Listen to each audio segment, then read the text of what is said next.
ನಮಸ್ಕಾರ. The deep ಡೈವ್ಗೆ ಎಲ್ಲರಿಗೂ ಸ್ವಾಗತ. ನಮಸ್ಕಾರ. ಇವತ್ತು ನಾವು ಮಾತಾಡಕ್ಕೆ ಹೊರಟಿರುವ ವಿಷಯ ಆಮ್, ಪವಿತ್ರ ಹಂಸದ ದೃಷ್ಟಿ. ಇದು ಕೇಳೋಕೆ ಒಂದು ಚಿಕ್ಕ ಕಥೆ, ಆದರೆ ಇದರೊಳಗಿರೋ ಅರ್ಥ ಇದೆಯಲ್ಲ, ಅದು ತುಂಬಾ ಆಳವಾದದ್ದು. ಹೌದು, ಇದು ಕೇವಲ ಒಂದು ನೀತಿಪಾಠ ಅಲ್ಲ, ಇದೊಂದು ಜೀವನ ಶೈಲಿ ಅಂತಾನೆ ಹೇಳ್ಬೋದು. ಕರೆಕ್ಟ್. ನಮ್ಮ ಉದ್ದೇಶ ಕೂಡ ಅದೇ.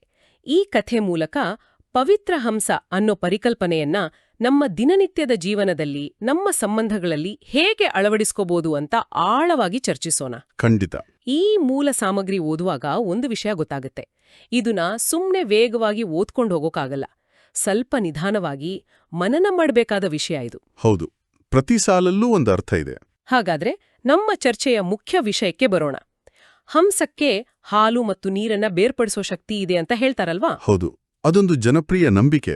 ಹಾಗೆ ನಾವು, ಅಂದ್ರೆ ಮನುಷ್ಯರು, ನಮ್ಮ ಸುತ್ತಲಿರೋ ಜನರ ಒಳ್ಳೆಯ ಗುಣಗಳು ಮತ್ತೆ ಅವರ ದೌರ್ಬಲ್ಯಗಳ ಮಧ್ಯೆ ಆ ಒಳ್ಳೆಯದನ್ನ ಮಾತ್ರ ಹೇಗೆ ಆಯ್ದುಕೊಳ್ಬೋದು, ಅದೇ ಇವತ್ತಿನ ನಮ್ಮ ಚರ್ಚೆಯ ತಿರುಳು. ಬಹಳ ಮುಖ್ಯವಾದ ಚರ್ಚೆ. ಸರಿ, ಕಥೆ ಶುರುವಾಗೋದು ಒಂದು ಸುಂದರವಾದ ಆಶ್ರಮದಲ್ಲಿ. ಅಲ್ಲಿ ತುಂಬಾ ಶಿಷ್ಯರು ಆಧ್ಯಾತ್ಮಿಕ ಸಾಧನೆ ಮಾಡ್ತಾ ಇರ್ತಾರೆ. ಅಲ್ಲಿನ ಗುರುಗಳು ಯಾವಾಗ್ಲೂ ಒಂದು ಮಾತು ಹೇಳ್ತಾ ಇರ್ತಾರೆ: ಮಕ್ಕಳೇ, ಪವಿತ್ರ ಹಂಸದ ಹಾಗೆ ಇರಿ. ಜೀವನದಲ್ಲಿ ವಿಶೇಷತೆ ಮತ್ತು ಬಲಹೀನತೆ ಎರಡೂ ಇರುತ್ತೆ. ನೀವು ವಿಶೇಷತೆಯನ್ನ ಮಾತ್ರ ಗ್ರಹಿಸಿ. ಇದು ಕೇಳೋಕೆ ತುಂಬಾ ಸರಳ ಅಲ್ವಾ? ಕೇಳೋಕೆ ಸರಳ, ಆದರೆ ಪಾಲಿಸೋದು ಅಷ್ಟು ಸುಲಭವಲ್ಲ. ಅದೇ, ಅಲ್ಲಿದ್ದ ಅನಿಲ್ ಅನ್ನೋ ಒಬ್ಬ ಶಿಷ್ಯನ ಕಥೆಯೂ ಅದೇ. ಅವನು ತುಂಬಾ ಬುದ್ಧಿವಂತ, ಆದ್ರೆ ಅವನಲ್ಲೊಂದು ಸಮಸ್ಯೆ ಇತ್ತು. ಏನು? ಅವನ ಕಣ್ಣಿಗೆ ಯಾವಾಗ್ಲೂ ಬೇರೆಯವರ ತಪ್ಪುಗಳೇ ಕಾಣಿಸ್ತಾ ಇತ್ತು. ಯಾರಾದ್ರೂ ಧ್ಯಾನಕ್ಕೆ ಸ್ವಲ್ಪ ಲೇಟಾಗಿ ಬಂದ್ರೆ, ಜಪ ಮಾಡುವಾಗ ನಿದ್ದೆ ಮಾಡಿದ್ರೆ, ಅಥವಾ ಯಾರಾದ್ರೂ ಸ್ವಲ್ಪ ಕಠೋರವಾಗಿ ಮಾತಾಡಿದ್ರೆ ಅವನ ಮನಸ್ಸಲ್ಲಿ ಅದೊಂದು ಲಿಸ್ಟ್ ಆಗ್ತಾ ಇತ್ತು. ಹೌದು, ಎಕ್ಸಾಕ್ಟ್ಲಿ. ಇದು ಅವನ ಮನಸ್ಸನ್ನ ಸದಾ ಕೆದಕ್ತಾ ಇತ್ತು. ನಮ್ಮಲ್ಲಿ ಹೆಚ್ಚಿನವರು ಹೀಗೆ ಅಲ್ವಾ? ಬೇರೆಯವರ ಸಣ್ಣ ಪುಟ್ಟ ತಪ್ಪುಗಳೇ ನಮ್ಗೆ ದೊಡ್ಡದಾಗಿ ಕಾಣಿಸುತ್ತೆ. ಖಂಡಿತ, ಇದು ಬಹಳ ಸಹಜವಾದ ಮಾನವ ಪ್ರವೃತ್ತಿ. ಮನೋವಿಜ್ಞಾನದಲ್ಲಿ ಇದನ್ನ ನೆಗೆಟಿವಿಟಿ ಬಯಾಸ್ ಅಂತ ಕರೀತಾರೆ. ನೆಗೆಟಿವಿಟಿ ಬಯಾಸ್ ಅಂದ್ರೆ ನಮ್ಮ ಮೆದುಳು ಒಳ್ಳೆಯ ವಿಷಯಗಳಿಗಿಂತ ಕೆಟ್ಟ ಅಥವಾ ಅಪಾಯಕಾರಿ ವಿಷಯಗಳಿಗೆ ಬೇಗ ಮತ್ತು ಹೆಚ್ಚು ತೀವ್ರವಾಗಿ ಪ್ರತಿಕ್ರಿಯಿಸುತ್ತೆ. ಓ, ಇದು ನಮ್ಮ ಪೂರ್ವಜರಿಂದ ಬಂದ ಬಳುವಳಿ. ಯೋಚನೆ ಮಾಡಿ, ಕಾಡಿನಲ್ಲಿ ಬದುಕ್ತಿದ್ದಾಗ ಒಂದು ಹುಲಿಯನ್ನ ನಿರ್ಲಕ್ಷಿಸೋದು 10 ಸುಂದರ ಹೂವುಗಳನ್ನ ನೋಡೋದಕ್ಕಿಂತ ಹೆಚ್ಚು ಅಪಾಯಕಾರಿಯಾಗಿತ್ತು. ನಿಜ. ಹಾಗಾಗಿ ಅಪಾಯಗಳನ್ನ, ತಪ್ಪುಗಳನ್ನ ಗುರುತಿಸೋದು ನಮ್ಮ ಉಳಿವಿಗಾಗಿ ಅಗತ್ಯವಾಗಿತ್ತು. ಅದು ನಮ್ಮ ಮೆದುಳಲ್ಲಿ ಹಾಗೆ ಉಳ್ಕೊಂಡಿದೆ. ಹಾಗಾದ್ರೆ ನಾವು ಅನಿಲ್ನ ಹಾಗೆ ಬೇರೆಯವರ ತಪ್ಪುಗಳನ್ನ ನೋಡೋದು ಒಂದ್ ರೀತಿ ನಮ್ಮ ಮೆದುಳಿನ ಡಿಫಾಲ್ಟ್ ಸೆಟ್ಟಿಂಗ್ ಇದ್ದ ಹಾಗೆ. ಹೌದು, ಅದೊಂದು ಸರ್ವೈವಲ್ ಮೆಕ್ಯಾನಿಸಮ್. ಹಾಗಾಗಿಯೇ ಗುರುಗಳು ಹೇಳುವ ಪವಿತ್ರ ಹಂಸದ ದೃಷ್ಟಿ ಅನ್ನೋದು ನಮ್ಮ ಸಹಜ ಪ್ರವೃತ್ತಿಗೆ ವಿರುದ್ಧವಾಗಿ ಮಾಡುವ ಒಂದು ಪ್ರಜ್ಞಾಪೂರ್ವಕ ಅಭ್ಯಾಸ. ಅದಕ್ಕೆ ಪ್ರಯತ್ನ ಬೇಕು. ಸರಿ. ಅನಿಲ್ ಅದೇ ಗೊಂದಲದಲ್ಲಿದ್ದ. ಅವನಿಗನಿಸ್ತಿತ್ತು, ಇವರ ತಪ್ಪುಗಳಿಂದಾಗಿ ಆಶ್ರಮದ ವಾತಾವರಣ ಹಾಳಾಗ್ತಿದೆ ಅಂತ. ಆದ್ರೆ ಆ ಪ್ರಕ್ರಿಯೆಯಲ್ಲಿ ಅವನ ಸ್ವಂತ ಮನಸ್ಸಿನ ಶಾಂತಿಯೇ ಹಾಳಾಗ್ತಾ ಇದೆ ಅನ್ನೋದು ಅವನಿಗೆ ಗೊತ್ತಿರಲಿಲ್ಲ. ಕರೆಕ್ಟ್. ಇದೇ ಗೊಂದಲದಲ್ಲಿ ಒಂದು ದಿನ ಅನಿಲ್ ಗುರುಗಳ ಹತ್ರ ಹೋಗಿ ಕೇಳ್ತಾನೆ: ಗುರುವೇ, ಇಲ್ಲಿ ಯಾರೂ ಪರ್ಫೆಕ್ಟ್ ಇಲ್ಲ, ಪ್ರತಿಯೊಬ್ಬರಲ್ಲೂ ಒಂದೊಂದು ದೌರ್ಬಲ್ಯ ಇದೆ, ಇವರೆಲ್ಲ ನಿಜವಾಗ್ಲೂ ಆಧ್ಯಾತ್ಮಿಕವಾಗಿ ಬೆಳೆಯೋಕ್ ಸಾಧ್ಯನಾ ಅಂತ. ಅವನ ಪ್ರಶ್ನೆಯಲ್ಲೇ ಅವನ ದೃಷ್ಟಿಕೋನ ಎದ್ದು ಕಾಣುತ್ತೆ. ಅದಕ್ಕೆ ಗುರುಗಳು ಗಂಭೀರ ಉತ್ತರ ಕೊಡೋದಿಲ್ಲ. ಸುಮ್ಮನೆ ನಕ್ಕು ಅವನನ್ನ ಹತ್ತಿರದ ಒಂದು ಕೆರೆಯ ಹತ್ರ ಕರ್ಕೊಂಡೋಗ್ತಾರೆ. ಆ ಕೆರೆಯಲ್ಲಿ ಕಮಲದ ಹೂಗಳು ಅರಳಿವೆ, ಆದ್ರೆ ನೀರು ಸ್ವಲ್ಪ ಮಸಕಾಗಿದೆ, ಕೆಸರಿದೆ. ಅಲ್ಲಿ ಒಂದು ಬಿಳಿ ಹಂಸ ನಿಧಾನವಾಗಿ ಈಜಾಡ್ತಾ ಇರುತ್ತೆ. ಆ ದೃಶ್ಯವನ್ನ ಕಲ್ಪಿಸಿಕೊಳ್ಳಬಹುದು. ಆಗ ಗುರುಗಳು ಕೇಳ್ತಾರೆ: ಅನಿಲ್, ನಿನಗೇನ್ ಕಾಣಿಸ್ತಾ ಇದೆ? ಅನಿಲ್ ತಕ್ಷಣ ಹೇಳ್ತಾನೆ: ನೀರು ಮಸುಕಾಗಿದೆ, ಕೆಸರಿದೆ. ಅವನ ಡಿಫಾಲ್ಟ್ ಸೆಟ್ಟಿಂಗ್ ನೆಗೆಟಿವಿಟಿ ಬಯಾಸ್. ಹೌದು. ಆಗ ಗುರುಗಳು ಮೃದುವಾಗಿ ಕೇಳ್ತಾರೆ: ಸರಿ, ಹಾಗಾದ್ರೆ ಆ ಹಂಸಕ್ಕೇನ್ ಕಾಣಿಸ್ತಾ ಇದೆ? ಆ ಪ್ರಶ್ನೆ ಅದ್ಭುತ. ಅನಿಲ್ ಒಂದು ಕ್ಷಣ ಮೌನವಾಗ್ತಾನೆ. ಆ ಪ್ರಶ್ನೆ ಅವನ ಗಮನವನ್ನ ಹೊರಗಿನ ಪ್ರಪಂಚದಿಂದ ಅವನ ಒಳಗಿನ ದೃಷ್ಟಿಯ ಕಡೆಗೆ ತಿರುಗಿಸುತ್ತೆ. ಹೌದು, ಹಂಸಕ್ಕೆ ಕೆಸರು ಕಾಣಿಸೋದಿಲ್ಲ ಅಂತಲ್ಲ, ಖಂಡಿತ ಕಾಣಿಸುತ್ತೆ. ಆದರೆ ಅದರ ಗಮನ ಕೆಸರಿನಲ್ಲಿ ಅರಳಿರೋ ಕಮಲದ ಮೇಲಿರುತ್ತೆ. ಅದು ತನ್ನ ಆಹಾರವನ್ನ ಹುಡುಕುತ್ತೆ, ಕೆಸರನ್ನಲ್ಲ. ಗುರುಗಳು ಇದನ್ನೇ ವಿವರಿಸ್ತಾರೆ: ಮಗು, ಇದೇ ಪವಿತ್ರ ಹಂಸದ ದೃಷ್ಟಿ. ಆಯ್ಕೆ ನಮ್ಮದು. ಈ ರೂಪಕ ತುಂಬಾ ಶಕ್ತಿಯುತವಾಗಿದೆ. ಕೆರೆ ನಮ್ಮ ಜೀವನ ಅಥವಾ ಸಮಾಜ. ಕೆಸರು ಅನ್ನೋದು ತಪ್ಪುಗಳು, ದೌರ್ಬಲ್ಯಗಳು, ನಕಾರಾತ್ಮಕತೆ. ಮತ್ತು ಕಮಲ ಅನ್ನೋದು ಸದ್ಗುಣಗಳು, ವಿಶೇಷತೆಗಳು. ಖಂಡಿತ. ನಾವು ಯಾವುದರ ಮೇಲೆ ನಮ್ಮ ಗಮನದ ಟಾರ್ಚ್ ಲೈಟ್ ಹಾಕ್ತೇವೆ ಅನ್ನೋದೇ ನಮ್ಮ ಮನಃಶಾಂತಿಯನ್ನು ನಿರ್ಧರಿಸುತ್ತೆ. ಇಲ್ಲಿ ಇನ್ನೊಂದು ವಿಷಯ ಇದೆ. ಇದು ಕೇವಲ ಪಾಸಿಟಿವ್ ಥಿಂಕಿಂಗ್ ಅಲ್ಲ, ಅಲ್ವಾ? ಖಂಡಿತ ಅಲ್ಲ. ಎಲ್ಲವೂ ಚೆನ್ನಾಗಿದೆ ಅಂತ ಸುಮ್ಮನೆ ಅಂದುಕೊಳ್ಳೋದಲ್ಲ. ಇದು ಆಯ್ದ ಗಮನ ಅಥವಾ ಸೆಲೆಕ್ಟಿವ್ ಅಟೆನ್ಷನ್ ಕೊಡುವ ಪ್ರಕ್ರಿಯೆ. ಆಯ್ದ ಗಮನ. ಹೌದು. ನಾವು ನಮ್ಮ ಮಾನಸಿಕ ಶಕ್ತಿಯನ್ನು ಎಲ್ಲಿ ಹೂಡಿಕೆ ಮಾಡಬೇಕು ಅಂತ ಪ್ರಜ್ಞಾಪೂರ್ವಕವಾಗಿ ತೀರ್ಮಾನ ತೆಗೆದುಕೊಳ್ಳುವುದು. ಕೆಸರನ್ನು ನೋಡಿ ವಿಚಲಿತರಾಗುವ ಬದಲು ಕಮಲದ ಸೌಂದರ್ಯವನ್ನು ಆಸ್ವಾದಿಸಲು ನಮ್ಮ ಮನಸ್ಸನ್ನು ನಾವೇ ತರಬೇತುಗೊಳಿಸುವುದು. ಆ ಕ್ಷಣದಲ್ಲಿ ಅನಿಲ್ನ ಇಡೀ ದೃಷ್ಟಿಕೋನವೇ ಬದಲಾಗುತ್ತೆ. ಅವನಿಗೆ ಅರಿವಾಗುತ್ತೆ, ನಾನು ಬೇರೆಯವೇ ತಪ್ಪುಗಳನ್ನು ನೋಡ್ತಾ ಇದ್ದೀನಿ ಅಂದ್ರೆ ಅದು ಅವರ ಸಮಸ್ಯೆ ಅಲ್ಲ, ಅದು ನನ್ನ ದೃಷ್ಟಿಯ ಸಮಸ್ಯೆ, ನನ್ನ ಕನ್ನಡಕವೇ ಮಸುಕಾಗಿದೆ ಅಂತ. ಅದೊಂದು ದೊಡ್ಡ ಅರಿವು. ಆ ದಿನದಿಂದ ಅವನು ಒಂದು ಹೊಸ ಅಭ್ಯಾಸ ಶುರು ಮಾಡ್ತಾನೆ. ಪ್ರಜ್ಞಾಪೂರ್ವಕವಾಗಿ ಬೇರೆಯವರಲ್ಲಿರೋ ಒಳ್ಳೆಯ ಗುಣಗಳನ್ನ ಹುಡ್ಕೋಕೆ ಶುರು ಮಾಡ್ತಾನೆ. ಉದಾಹರಣೆಗೆ ಸ್ವಲ್ಪ ಕೋಪಿಷ್ಠರಾಗಿದ್ದ ಸಹೋದರನನ್ನ ನೋಡಿದಾಗ ಅವನಿಗೆ ಅವರ ಕೋಪದ ಬದಲು ಅವರು ಆಶ್ರಮದ ಸೇವೆಗಾಗಿ ಎಷ್ಟು ಶ್ರಮ ಪಡ್ತಾರೆ, ಅವರಲ್ಲಿರೋ ನಿಷ್ಠೆ ಬೇರೆ ಯಾರಲ್ಲೂ ಇಲ್ಲ ಅನ್ನೋ ಗುಣ ಕಾಣಿಸುತ್ತೆ. ನಿಯಮ ಪಾಲನೆಯಲ್ಲಿ ಸ್ವಲ್ಪ ಹಿಂದೆ ಇದ್ದ ಸಹೋದರಿಯನ್ನ ನೋಡಿದಾಗ ಅವರ ಹೃದಯ ಎಷ್ಟು ಶುದ್ಧವಾಗಿದೆ, ಅವರಲ್ಲಿ ಕಪಟವಿಲ್ಲ ಅನ್ನೋದು ಗಮನಕ್ಕೆ ಬರುತ್ತೆ.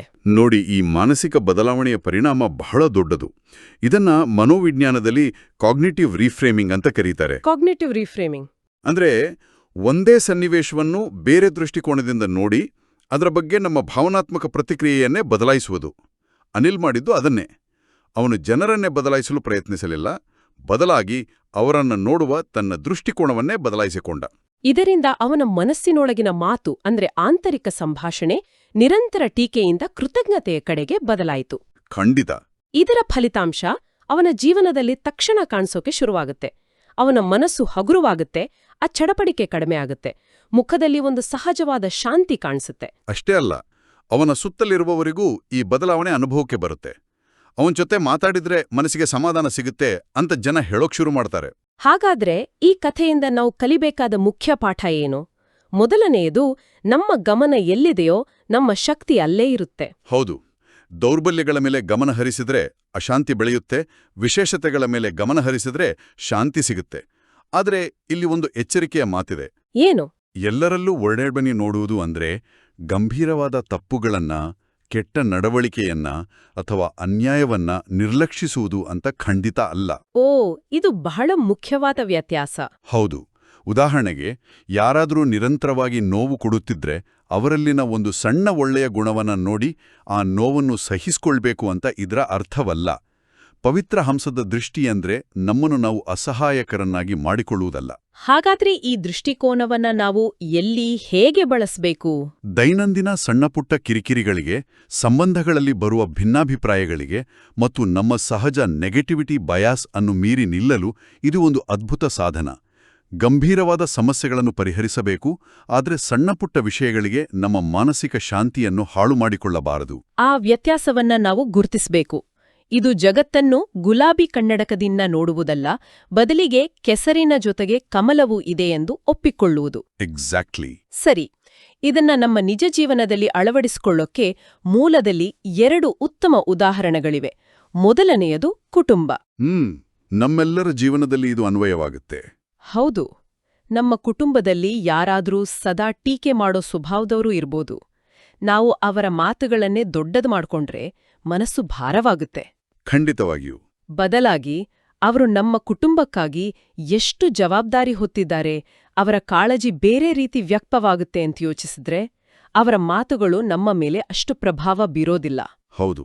ಆ ಮೂಲಕ ನಾವು ಅವರ ನಡವಳಿಕೆಯನ್ನು ಒಪ್ಪುಕೊಳ್ಳುತ್ತಿಲ್ಲ, ಆದರೆ ಆ ನಡವಳಿಕೆ ನಮ್ಮ ಮೇಲೆ ಬೀರುವ ನಕಾರಾತ್ಮಕ ಪರಿಣಾಮವನ್ನು ಕಡಿಮೆ ಮಾಡಿಕೊಳ್ಳುತ್ತಿದ್ದೇವೆ. ನಮ್ಮ ಭಾವನೆಗಳ ನಿಯಂತ್ರಣವನ್ನು ನಮ್ಮ ಕೈಗೆ ತೆಗೆದುಕೊಳ್ಳುತ್ತಿದ್ದೇವೆ.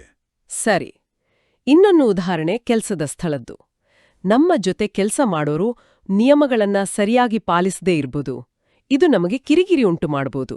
ಸಾಮಾನ್ಯವಾದ ಸಮಸ್ಯೆ ಇದು. ಆದ್ರೆ ಅವರಲ್ಲಿರೋ ಪ್ರಾಮಾಣಿಕ ಉದ್ದೇಶ, ಕೆಲಸದ ಮೇಲಿರೋ ಪ್ರೀತಿ ಅಥವಾ ಅವರ ಸೃಜನಶೀಲತೆಯನ್ನ ನಾವು ಗಮನಿಸಿದ್ರೆ ಅವರ ದೌರ್ಬಲ್ಯದ ಜೊತೆಗೆ ಅವರ ಶಕ್ತಿಯನ್ನು ನಾವು ನೋಡಿದ ಹಾಗಾಗತ್ತೆ. ಆಗ ಅವರ ಜೊತೆ ಕೆಲಸ ಮಾಡೋದು ಸುಲಭವಾಗುತ್ತೆ. ಇದು ತಂಡದ ವಾತಾವರಣವನ್ನೇ ಬದಲಾಯಿಸಬಲ್ಲದು. ಯಾಕೆಂದ್ರೆ ಒಬ್ಬ ವ್ಯಕ್ತಿ ಪ್ರಜ್ಞಾಪೂರ್ವಕವಾಗಿ ಗುಣಗಳನ್ನು ನೋಡಲು ಪ್ರಾರಂಭಿಸಿದಾಗ ಅದು ಸಾಂಕ್ರಾಮಿಕವಾಗುವ ಸಾಧ್ಯತೆ ಇರುತ್ತೆ. ಹೌದು, ಟೀಕೆಯ ವಾತಾವರಣದ ಬದಲು ಮೆಚ್ಚುಗೆಯ ವಾತಾವರಣ ನಿರ್ಮಾಣವಾಗುತ್ತೆ. ನಿಜ. ಹಾಗಾದ್ರೆ ಇವತ್ತಿನ ಈ ಚರ್ಚೆಯಿಂದ ನಾವು ತೆಗೆದುಕೊಂಡು ಹೋಗಬೇಕಾದ ಪ್ರಮುಖ ಸಂಕಲ್ಪ ಒಂದೇ: ನಾನು ಪವಿತ್ರ ಹಂಸ, ನಾನು ವಿಶೇಷತೆಯನ್ನು ಮಾತ್ರ ನೋಡುವವನು. ಇದನ್ನ ಕೇವಲ ಒಂದು ವಾಕ್ಯ ಅಂತ ಪರಿಗಣಿಸಬಾರದು. ಇದು ನಮ್ಮ ಮೆದುಳಿನ ಡಿಫಾಲ್ಟ್ ಸೆಟ್ಟಿಂಗ್ ಅನ್ನು ಬದಲಾಯಿಸಲು ಬಳಸುವ ಒಂದು ಸಾಧನ, ಒಂದು ಮಂತ್ರದ ಹಾಗೆ. ಕರೆಕ್ಟ್. ಹಾಗೇ ಕೇಳುಗರಿಗೆ ಒಂದು ಅಂತಿಮ ಚಿಂತನೆಗೆ ಹಚ್ಚುವ ಪ್ರಶ್ನೆಯನ್ನು ಮುಂದಿಡಲು ಇಷ್ಟಪಡುತ್ತೇನೆ. ಖಂಡಿತ, ಹೇಳಿ. ಈ ಇಡೀ ಕಥೆ ನಾವು ಇತರರಲ್ಲಿನ ಸದ್ಗುಣಗಳನ್ನು ನೋಡುವುದರ ಬಗ್ಗೆ ಹೇಳುತ್ತೆ. ಆದರೆ ಇದೇ ಪವಿತ್ರ ಹಂಸದ ದೃಷ್ಟಿಯನ್ನು ನಾವು ನಮಗೆ ಅನ್ವಯಿಸಿಕೊಂಡ್ರೆ ಏನಾಗಬಹುದು? ಓ, ಇದು ಕುತೂಹಲಕಾರಿಯಾಗಿದೆ. ನಾವು ದಿನವಿಡೀ ನಮ್ಮದೇ ತಪ್ಪುಗಳು, ನಮ್ಮ ದೌರ್ಬಲ್ಯಗಳ ಬಗ್ಗೆಯೇ ಕೊರಗುತ್ತಾ ಆತ್ಮಟೀಕೆಯಲ್ಲಿ ಮುಳುಗುವ ಬದಲು ನಮ್ಮಲ್ಲಿರುವ ವಿಶೇಷ ಗುಣಗಳ ಮೇಲೆ, ನಾವು ಸಾಧಿಸಿದ ಸಣ್ಣಪುಟ್ಟ ಯಶಸ್ಸುಗಳ ಮೇಲೆ ಮತ್ತು ನಮ್ಮ ಸಾಮರ್ಥ್ಯಗಳ ಮೇಲೆ ಗಮನಹರಿಸಿದಾಗ ನಮ್ಮ ಆತ್ಮವಿಶ್ವಾಸ ಮತ್ತು ನಮ್ಮ ಸ್ವಯಂ ಸುಧಾರಣೆಯ ಪ್ರಯಾಣ ಹೇಗೆ ಬದಲಾಗಬಹುದು? ಬಹುಶಃ ನಮ್ಮ ಅತಿದೊಡ್ಡ ಟೀಕಾಕಾರರಾಗಿರುವ ನಾವೇ ನಮ್ಮ ದೊಡ್ಡ ಅಭಿಮಾನಿಗಳಾಗಬೇಕಾದ ಸಮಯ ಬಂದಿದೆಯೇನೋ? ಅದ್ಭುತವಾದ ಮಾತು. ಓಂ ಶಾಂತಿ.